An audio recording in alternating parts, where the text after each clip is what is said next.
আজিৰ সভাত উপস্থিত আমাৰ বিশিষ্ট অতিথি হোজাই জিলাৰ মাননীয় জিলা উপায়ুক্ত মহোদয় ডক্টৰ এস লক্ষ্মণ ছাৰক এখনি ফুলাম গামোচা আৰু এটা জাপিৰে আদৰণি জনাব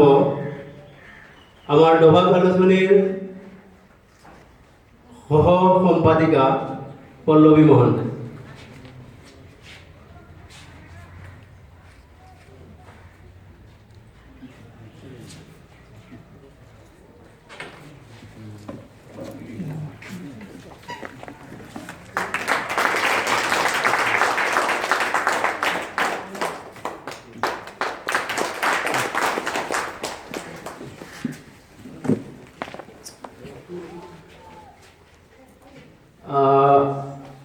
আজিৰ সভাত উপস্থিত